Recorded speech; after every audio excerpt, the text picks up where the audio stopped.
Welcome to the Asia Pacific Conference 2020. My name is Tatsufumi Yamagata. I'm the director of Ritsumeikan Center for Asia Pacific Studies, which is the organizer of this conference. Firstly, I'd like to request President DEGUCHI Haruaki of Ritsumeikan Asia Pacific University to say a few words. President DEGUCHI, please.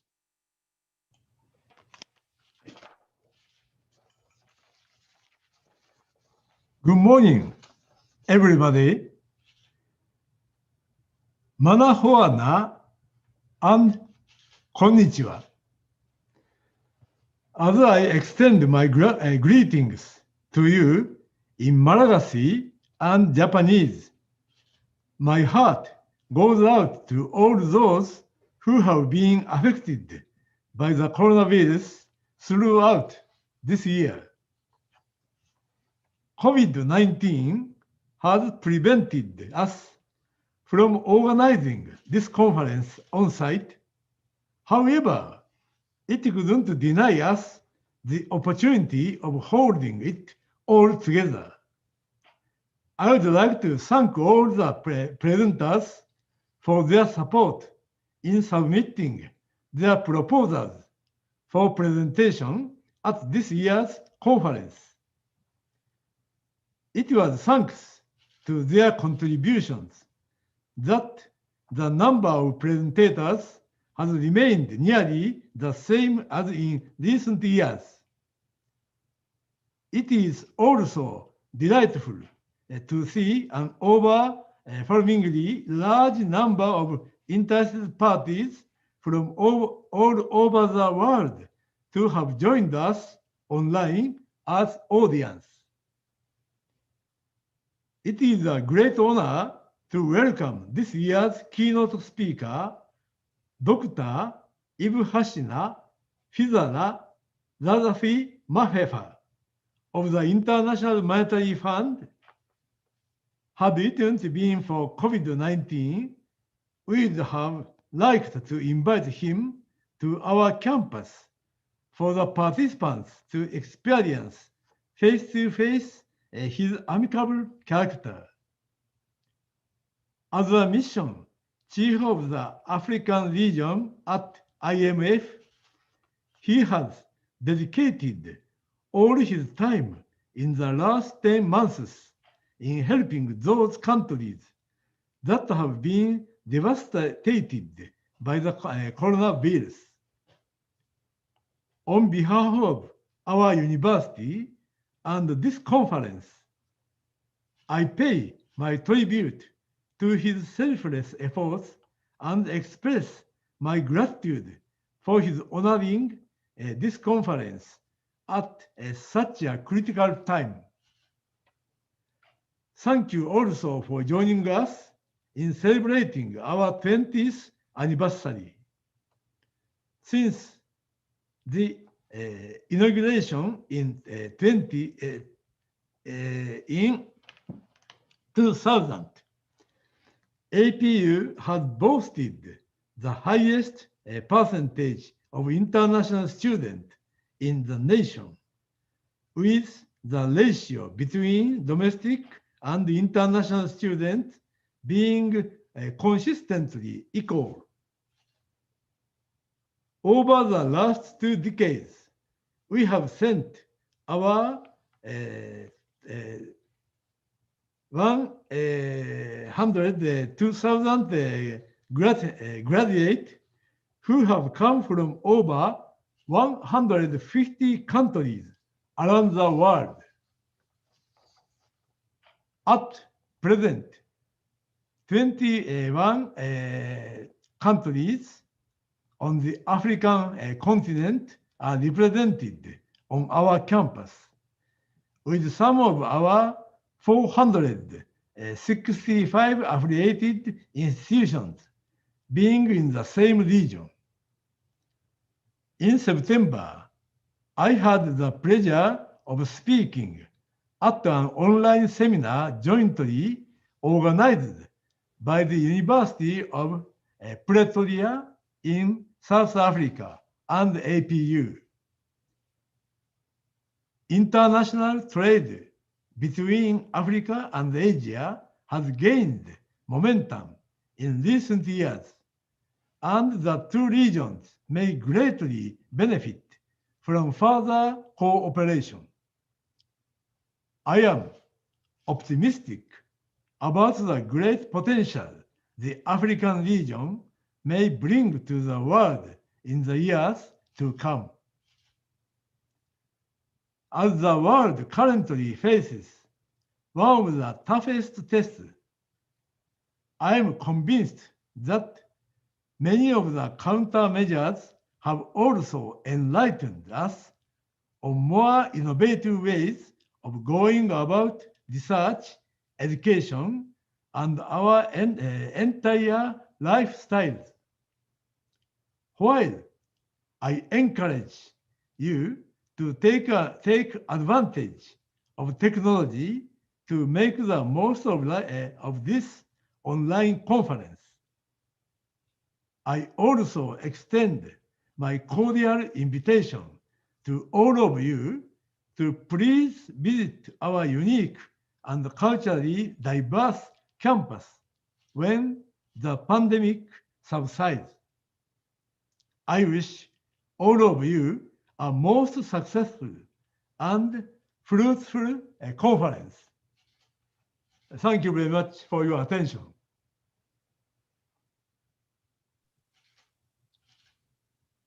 Thank you, President Deguchi.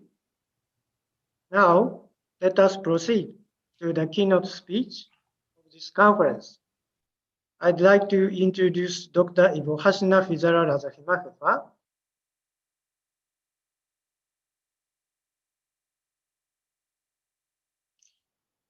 Dr. RAZAFIMAHEFA will deliver a speech entitled Sub-Saharan Africa's Economic Development and its Relation with Asia.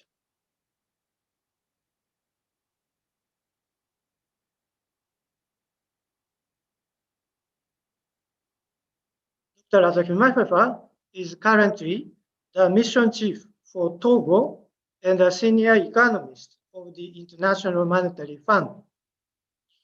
He was once the Minister of Industrialization, Commerce, Development, and Private Sector of the Republic of Madagascar. He earned a doctoral degree in economics from Kobe University, Japan, in 2005. I met him for the first time in 2001 when he showed up in research seminars conducted at the Institute of Developing Economies, for which I worked for 30 years before I came to APU. The seminar was held once a month at the institute, which is located between Tokyo Disneyland and Narita Airport in Chiba Prefecture. Each time, he traveled the 600 kilometers from Kobe to Chiba by overnight bus. After being awarded PhD, Dr. RAZAFIMAHEFA applied for a research fellowship with the institute, whereupon I became his counterpart researcher. In the meantime, the then president of Madagascar came to Japan to visit the 2005 World Exposition Aichi.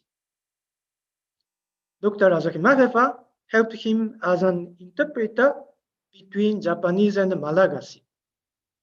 The then president was highly impressed by Dr. RAZAFIMAHEFA's competence and intelligence and invited him to come back and to serve for his country.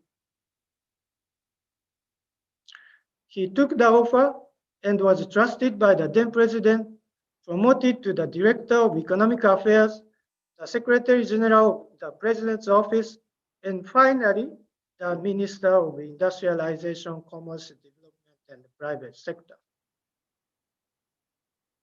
In 2009, a political crisis took place in Madagascar, during which the then president was ousted. Consequently, Dr. RAZAFIMAHEFA left the country. And a while later, he found a job at the IMF. That's where he is right now. For your information, he published a book entitled International Competitiveness in Africa, Policy Implications in Sub-Saharan Region, with his supervisor at Kobe University.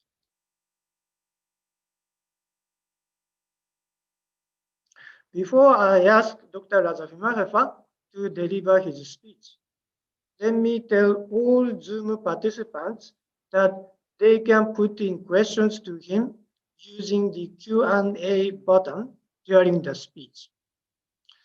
Now, I wish all of you welcome Dr. RAZAFIMAHEFA to give us the keynote speech. Dr. RAZAFIMAHEFA, please.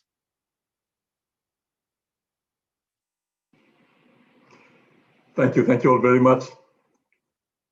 President DEGUCHI, Professor YAMAGATA, this is a great pleasure for me to be here today. And as President DEGUCHI greeted me in Malagasy just now, I'm going to try to greet everybody also in Japanese. Minasan, ohayo gozaimasu. It is a great pleasure for me to be here today. Thank you very much for inviting me, President DEGUCHI. Thank you very much for inviting me, Professor YAMAGATA. And indeed, as President DEGUCHI said, I wish I could be there at this juncture, but unfortunately, the context does not allow us to do that. But I very much hope that at some point in time, I will be able to visit the Asia Pacific University and to have an exchange of views with you, President DEGUCHI, with Professor YAMAGATA, with the professors and also the students in Oita, in Asia Pacific University. I've been myself to Japan, as Professor YAMAGATA mentioned, and I enjoyed very much my time there. I've been there for about 8 years or so. It was great pleasure, and I very much wish to continue the relationship. And this conference reminds me my good old days, as we say. And unfortunately, I cannot be there, but very much looking forward to another opportunity.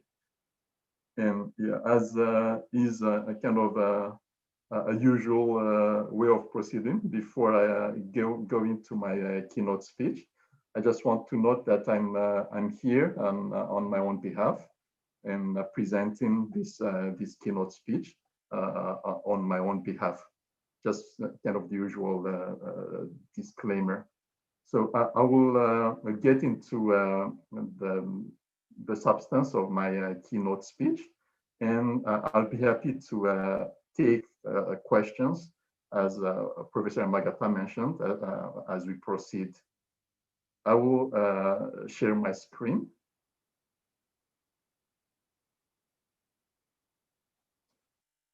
Okay. I hope everybody can see my screen now.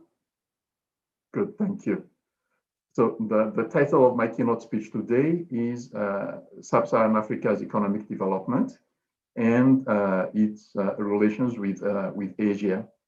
As Professor DEGUCHI mentioned earlier, there has been a lot of kind of enhancement and expansion of relations between Sub-Saharan Africa and Asia. And this is the main reason why I'm choosing this topic today for the audience of both Sub-Saharan Africa and Asia. I'm going to structure my presentation today in 3 parts. So the first part of the presentation will be to share with us the development in Sub-Saharan Africa for the last 1 or 2 decades, both on the economic front as well as on the social front.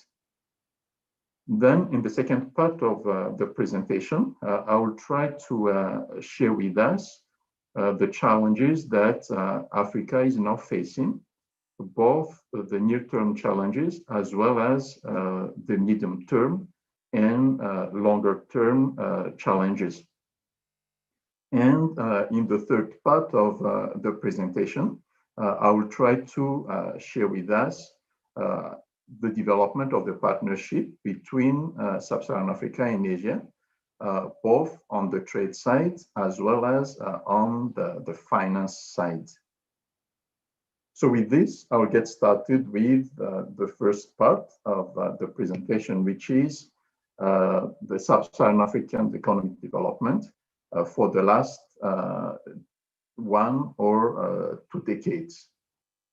As you can see on the chart here, Sub-Saharan Africa made very large improvement of its economic situation during the last 2 decades. As you can see here on the chart, the GDP per capita of Sub-Saharan African countries improved by about 25% for the last 2 decades.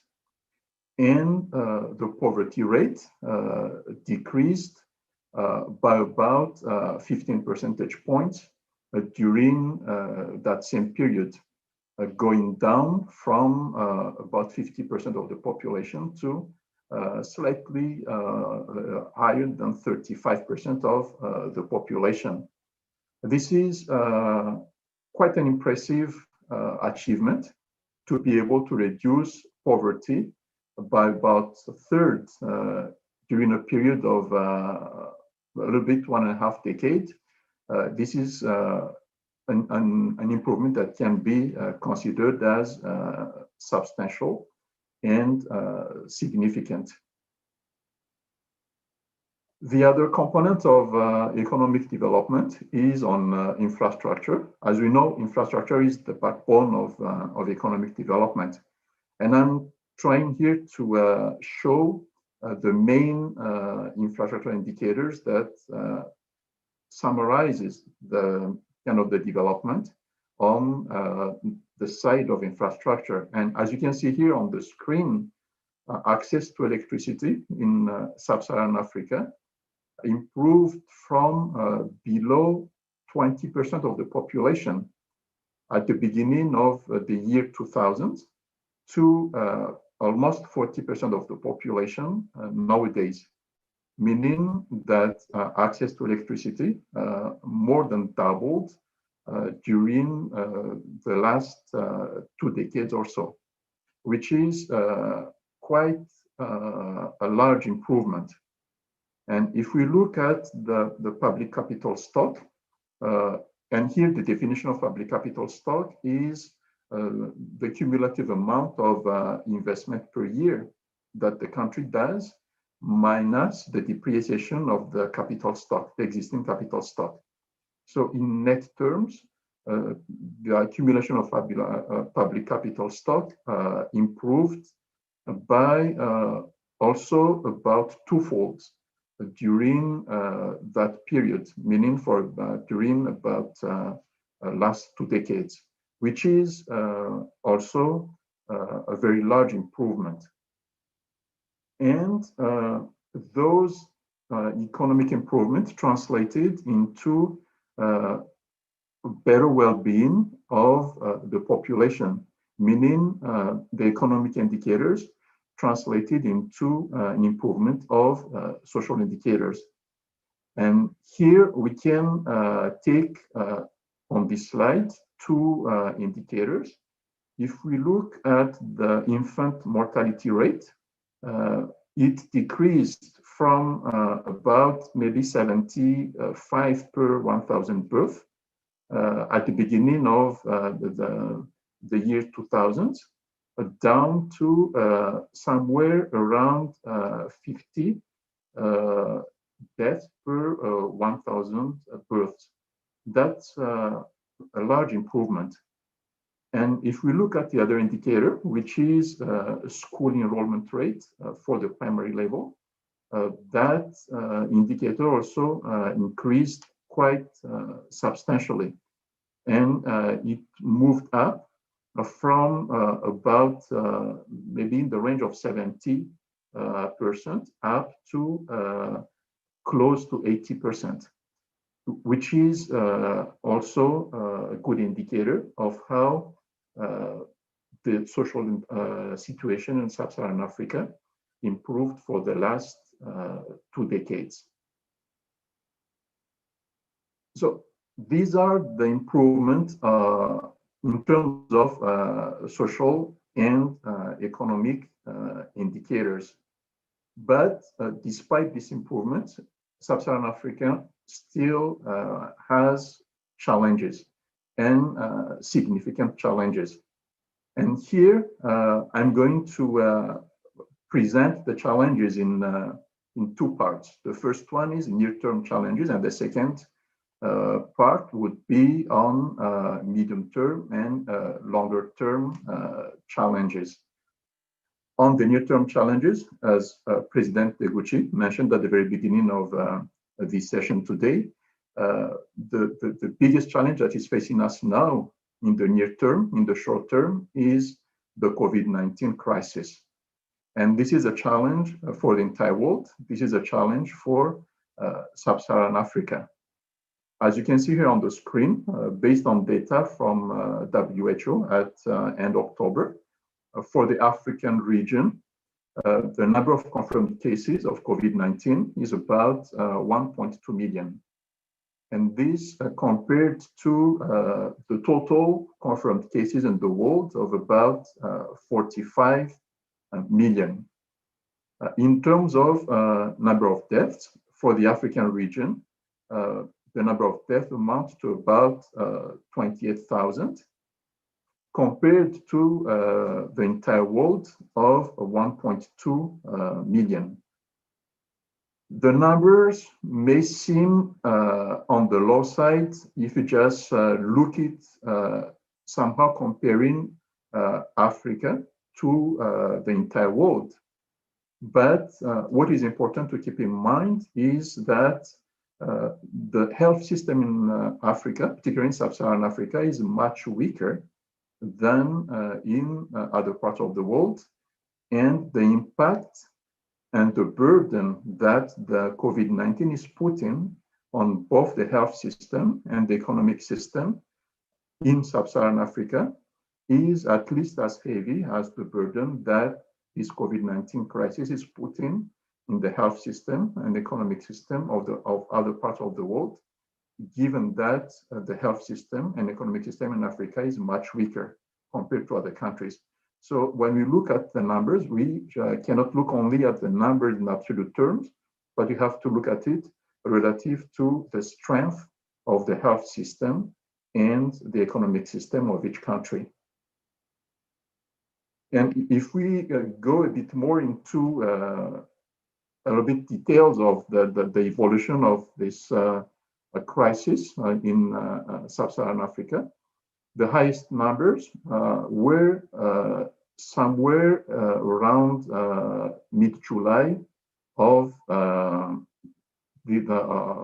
this year. And then the number of cases went down in Sub-Saharan Africa, but as you can see here on the right-hand side of the chart, the number of confirmed cases started to go up again for the last few weeks or so. And the largest number of cases, as you can see on this chart, is in South Africa, and adding some other countries, some large countries in Africa. The channels through which this COVID crisis is impacting the economy are multiple channels, which I will explain later. And the impact of those of the crisis on those channels is, as you can see here on the screen. And I'm here focusing on the economic impact. So for the global economy, this COVID-19 crisis is leading to a contraction of the global economy by about 4.4 in 2020. And if you try to split the global economy into country groupings, if you just split it into advanced economies and on the one side, and then emerging market and developing economies on the other side. For the advanced economies, the IMF is forecasting that the economies of this group of countries will contract by about 5.8% during the year 2020. For the group of emerging market and developing economies, the contraction will be somehow smaller, in the range of 3.3% for 2020. And if we look at sort of a geographical kind of analysis of this impact of the COVID-19, then as you can see here on the screen, for Sub-Saharan Africa, the economy is projected to contract by 3% for the group of countries in Sub-Saharan Africa. For emerging and developing Asia, the economy is expected to contract also, but by a smaller magnitude of about 1.7%. For Middle East and Central Asia, the contraction is projected at about 4%. And for Latin America and the Caribbean, the contraction is very, very large, very significant, about 8% for the year 2020. And as I mentioned earlier, there are multiple channels through which these contractions are taking place. And for Sub-Saharan Africa, those channels can be summarized as follows. The first channel is the confinement, which is meant to contain the contagion of the crisis.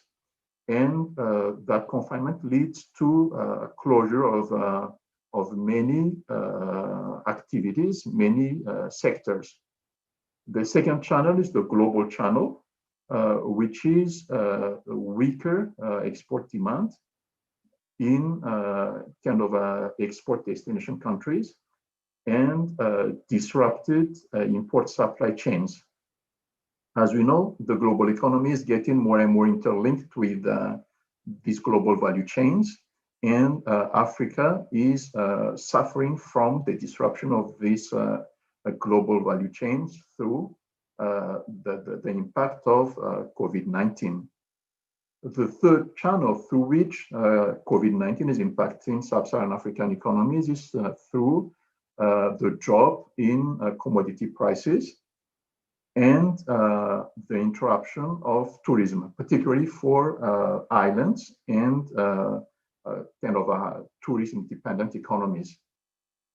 The fourth channel through which COVID-19 is impacting economies in Africa is on the government budget.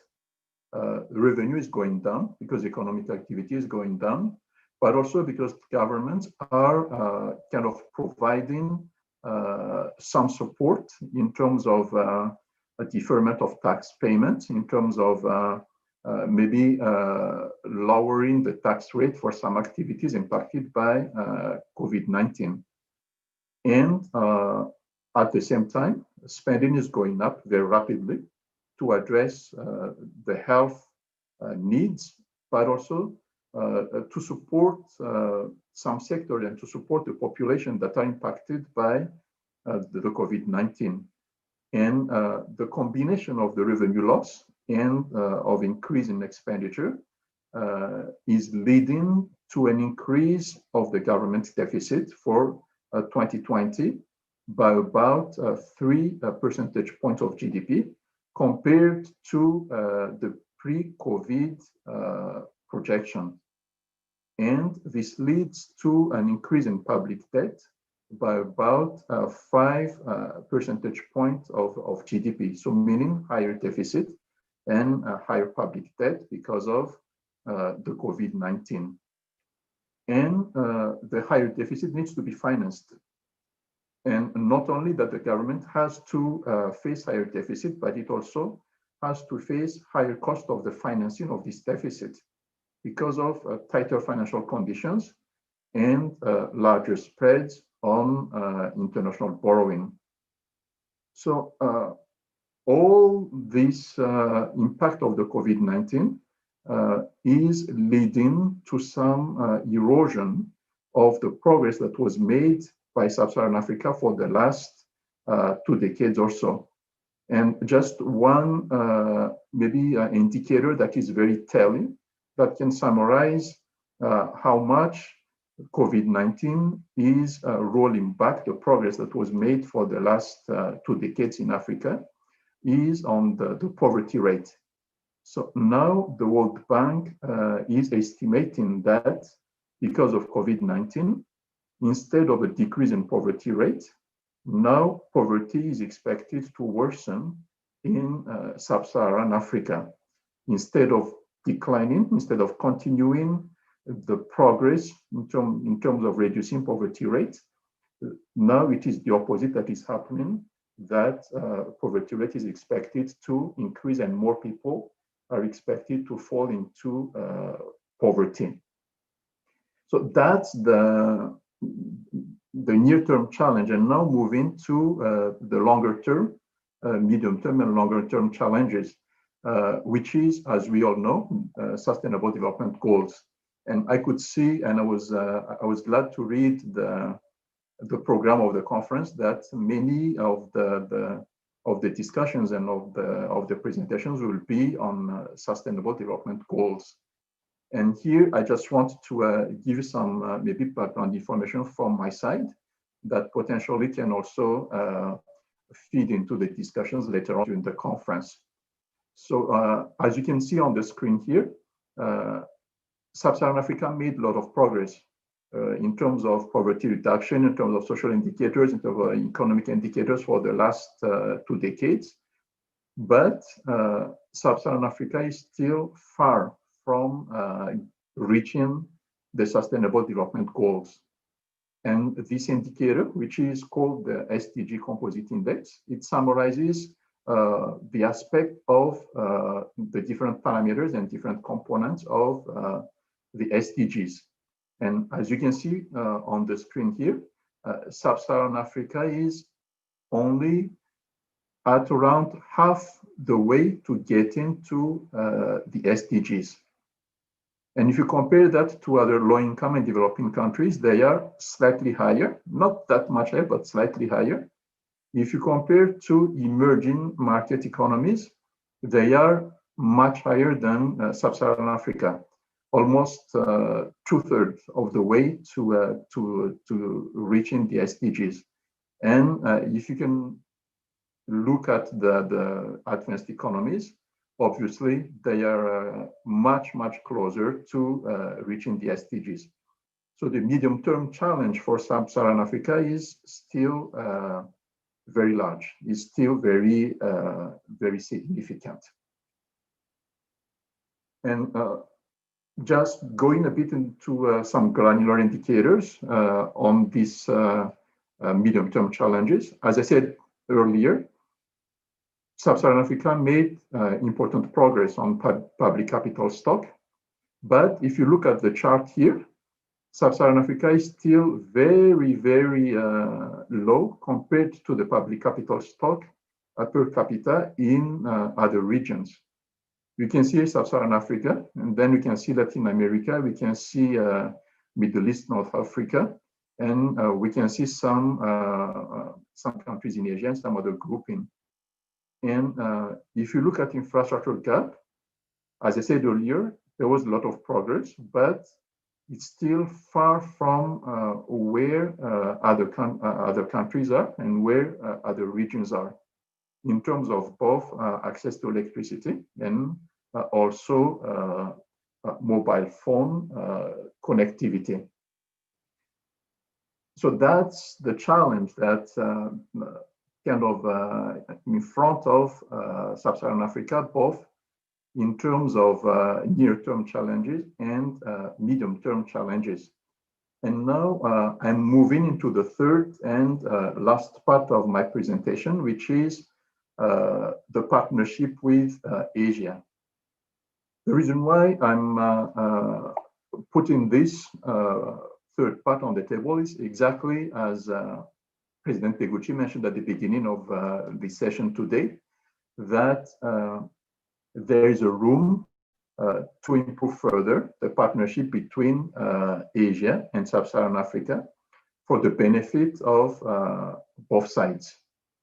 And here I'm just going to put in kind of summarize in a few numbers and a few tables how much that partnership has evolved for the last few years, and it will give us some insights on the space that can still be achieved. So on the trade front, so yeah, we can see very, very clearly on this table that the export from Sub-Saharan Africa to Asia expanded significantly from the beginning of the year 2000 until the recent years. And for some sub-regions in Asia, these exports from Sub-Saharan Africa expanded by more than 5 times, which is a large expansion if we look at how much economic growth is, how much kind of the normal kind of evolution of economic indicators are. A 5-fold increase, that's 500%. That's very large. That's very large compared to kind of the normal increase in global trade, normal increase in kind of average world increase in exports. And if we look from the other side, which is export from Asia to Sub-Saharan Africa, we can also see that export from Asia to Sub-Saharan Africa also expanded very, very rapidly. And it is striking to see that for some group of countries, the exports from some sub-regions in Asia to Sub-Saharan Africa expanded by more than 10-fold during that period, the early 2000s to the recent years. So which is a very, very big expansion. And then moving now to the other side of or the other component of economic relationship and partnership, which is that on the trade flow. So you can see here in terms of how much Asia is important for Sub-Saharan Africa. And as you can see on this screen, in terms of export destination, Eastern Asia is the second top destination of exports of Sub-Saharan Africa, with a share of about 21%. And Asia is the second import origin of Sub-Saharan Africa, also in terms of shares, in the range of about 23%. And then if we look at foreign direct investment, which is the finance side of economic partnership, and then we can see here that taking the average, the total of foreign direct investment to Africa during the last few years, 2014 to 2018, we can see that Asia Pacific is at the top. If you look at different indicators of foreign direct investment, at the top or the second top. So for instance, if you look at how many jobs are created by FDIs from Asia Pacific to Africa, then Asia Pacific is the largest creator of jobs in terms of FDI coming to Africa. If you look at the number of projects, Asia Pacific is the second source of FDI to Africa in terms of number of projects. And this is also the same in terms of the amount of investment coming to Sub-Saharan Africa. So here I'm going to end my presentation at this stage, and I would like to leave you with one sentence to reiterate what President DEGUCHI said at the beginning of this session, which is that there is a lot of progress that has been made in Sub-Saharan Africa for the last 2 decades. This progress has been partly eroded by the COVID-19, and this progress is still not enough to bring Africa to the SDGs, but more is needed.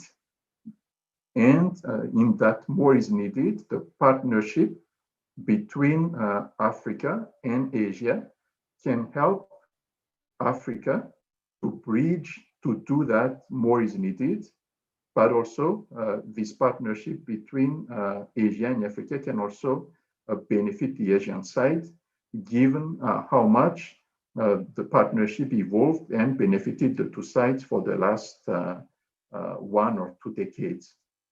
So with this, I stop here. Thank you very much, Professor DEGUCHI. Thank you very much, Professor YAMAGATA. Thank you very much for all the audience, and looking forward to question and answer with you. Thank you all. Thank you.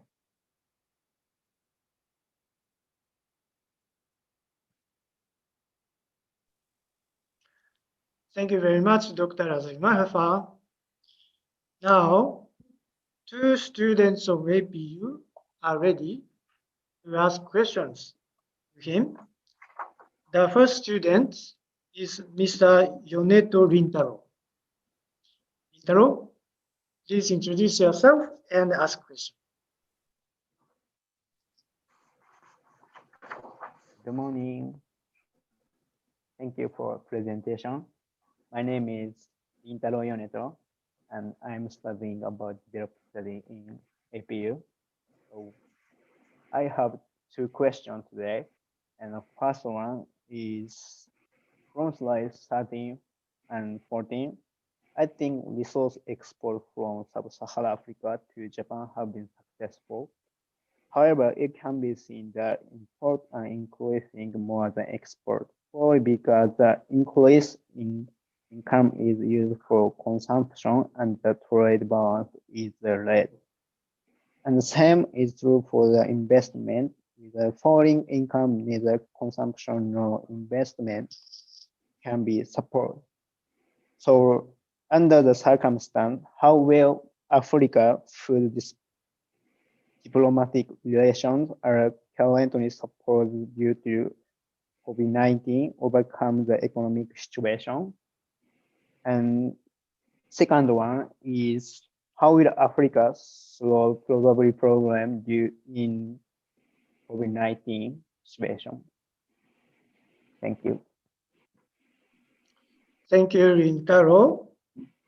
If I may ask, Yamagata, do you mind? Aisha, it's your turn. Please introduce yourself and ask your questions. Take time to get ready. When you get ready, you can start.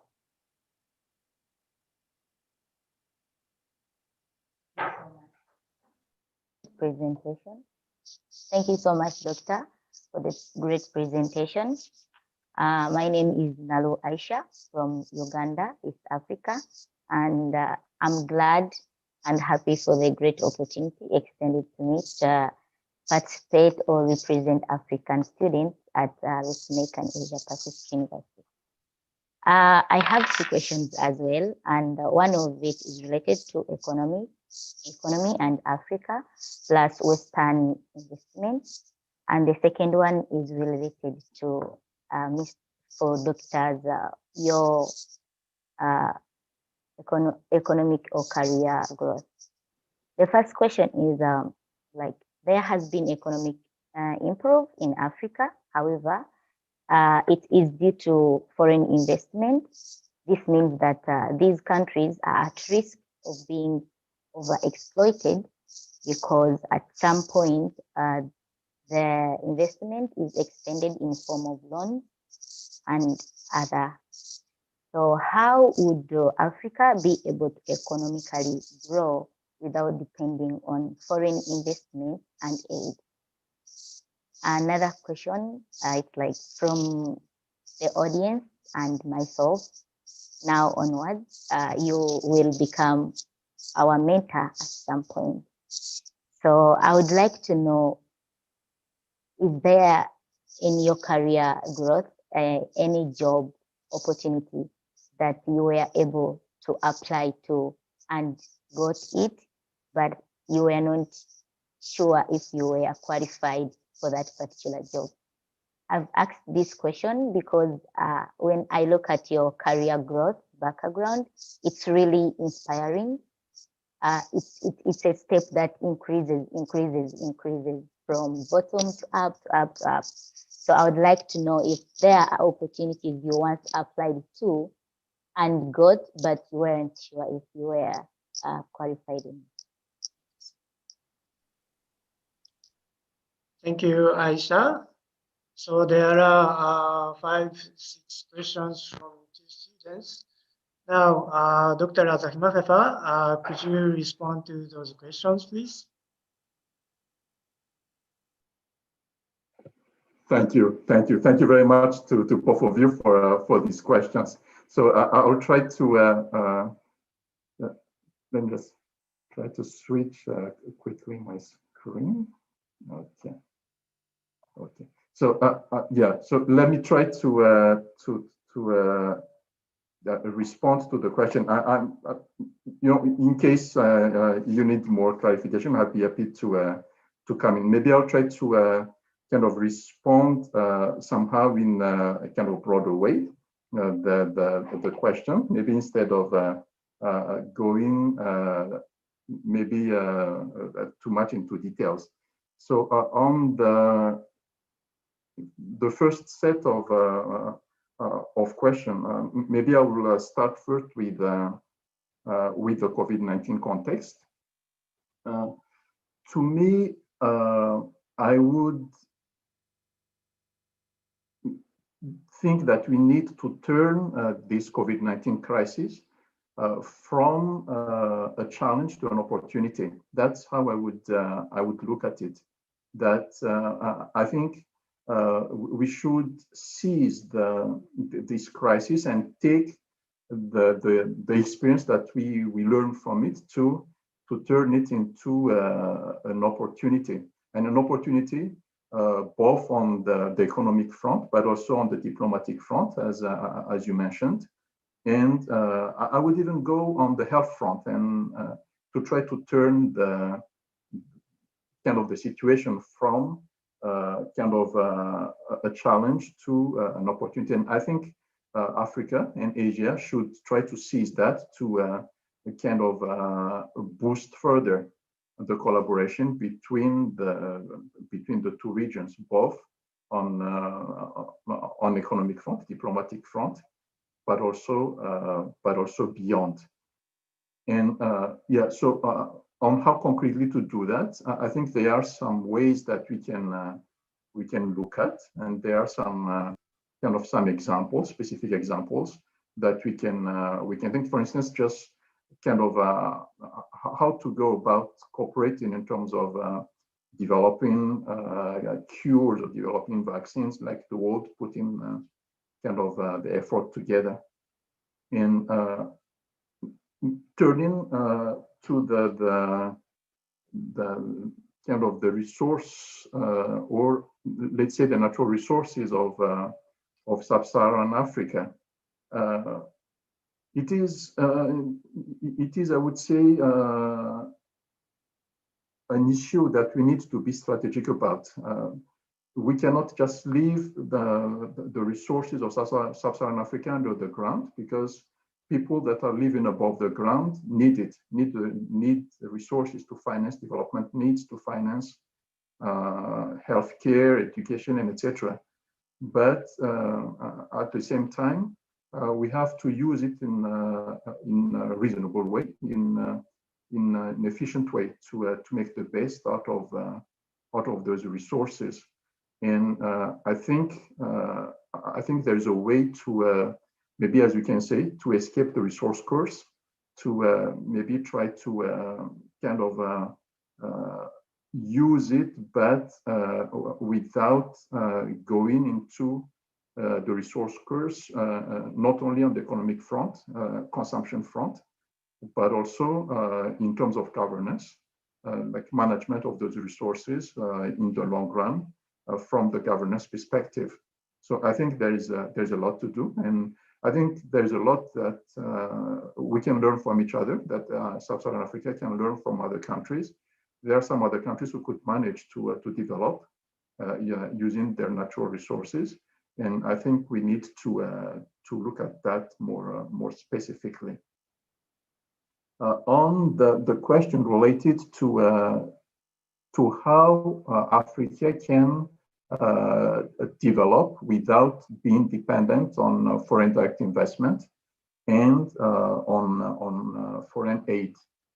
So this is a bit somehow also related to the first question, because there is a lot of debate, and I believe we all know this debate of maybe instead of resource curse, there are some academicians, some researchers who are saying that there is also sort of an aid curse, that countries become dependent on aid and get into a vicious cycle of aid dependence and cannot graduate from aid. And this is a big issue. This is a big issue that you know how to go about it. My personal thinking is, as we all say, particularly we in Madagascar, as we all say, if you want to help someone, if you want to feed someone, do not give him or her fish, but give him or give her fishing rod. So that's a bit my thinking, that we need aid for now, but aid should be used to somehow build the production capacity of the countries of Sub-Saharan Africa, so that in the long run, Sub-Saharan Africa will no longer depend on aid, but the production capacity will be strengthened by the aid that they're receiving now, to allow the countries to stand on their own feet going forward. And I believe that is feasible. So some people think that that's not feasible, but I personally believe that it is possible to do that, but it is necessary to use aid in a kind of efficient way to build the productive capacity, the economic capacity of the countries, so that the countries can create their own resources in the future to finance development needs, to finance social needs, to finance humanitarian needs. So that's my thinking on foreign direct investment. I would maybe see it a little bit differently. I think foreign direct investment is a win-win partnership. It's like trade. So trade is a win-win partnership, and foreign direct investment is a win-win partnership between the source and the destination country. So I think the more we have foreign direct investment, the better both sides are, meaning the origin country and the destination country. So I think FDI, in my opinion, I think should continue and should be expected to continue for the benefit of both sides. And lastly, on the job opportunity, yeah, thank you for your comment. Indeed, yeah, it's I would say a continuous and non-stop struggle to go from one step to another. So, and you know, as for all other people, then there are always I would say setbacks, and there are successes, there are failures, and there are successes. But I think as long as we try to push, as long as we try hard, there should not be you know, such thing as impossible. And here I'd like to pay tribute to Japan, and particularly to as we call it, the Mombusho, to the Ministry of Education of Japan. They gave me the opportunity, they gave me the scholarship to continue my studies there, which has been instrumental to bring me where I am now. And I would like to take this opportunity to to express my thankfulness to the Japanese government and to this program. And probably some of the students listening to this seminar today are also benefiting from this scholarship, Mombusho scholarship. And I think it's an excellent program. It's a very good program. President Deguchi told me that the Asia Pacific University is trying to bring more students from Africa. And I think this program can be expanded further to achieve that goal. Thank you. Happy to take more questions if you still have more time. Thank you. Thank you, Dr. RAZAFIMAHEFA. The two students must be inspired and got the inspiration very much. Thank you very much indeed. Now, there are some questions posed at the Q&A box. Then I found there are 5 questions in the one comment. Then there are two types, two areas of questions of those 5 questions. Number 1 is about Japan's contribution in the past as well as perspective, how Japan's contribution will be more effective, efficient in the future. That is one of the issues. 2 participants made a question in the comments. Another area is the details of interaction between Asia and Africa. One participant asked the details of trade between Africa and Asia in terms of commodity. What commodities are mainly exported from Sub-Saharan Africa to East Asia. Then to which country, to which market? Obviously, China, India, Japan, Korea, those will be some of actors which are deeply involved. So those 2 aspects are highlighted by 5 questions. So could you, Dr. RAZAFIMAHEFA, could you give some additional comments to these 2 issues?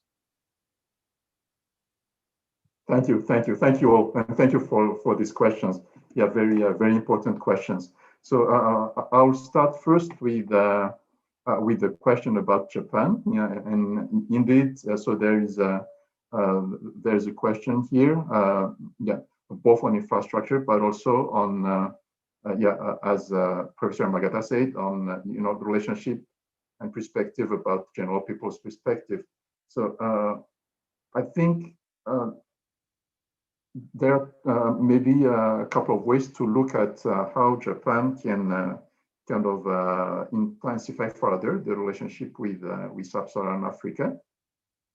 When I was in Madagascar, I was closely involved in developing and expanding the relationship between Japan and Madagascar.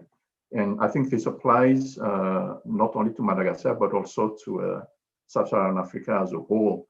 So a program that Japan used to run back then, and I believe also is still continuing now, is a sort of a financing of some infrastructure project and bringing at the same time companies from Japan to build the infrastructure.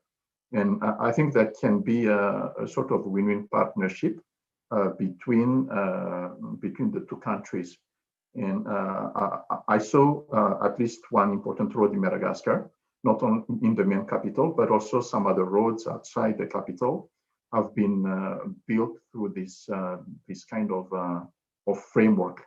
And that can bring in also foreign direct investment, because Japan will bring in its own companies, the kind of private investment companies, and coming to Africa. So that can be one way to look at the issue. there are probably some comments that other people make into that in terms of tied aid and etc. But I think there's always a way to make the partnership win-win for the two sides. And there's a question here beyond the governmental perspective, but maybe from the general people's perspective. I think in the long run that would be more important than just the government partnership.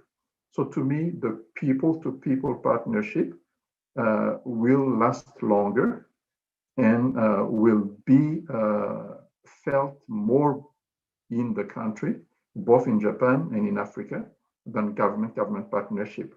And Japan is running many programs on that front. There are many programs run by JICA, but involving either volunteers or some experts, etc. And I'm telling you, there's even a program of kind of language teaching that is run and between the kind of Japan and Sub-Saharan Africa, which I think will last longer and will build kind of a durable partnership between Japan on one hand and Sub-Saharan Africa on the other hand. So beyond government, I think it's important to kind of look at the people's partnership.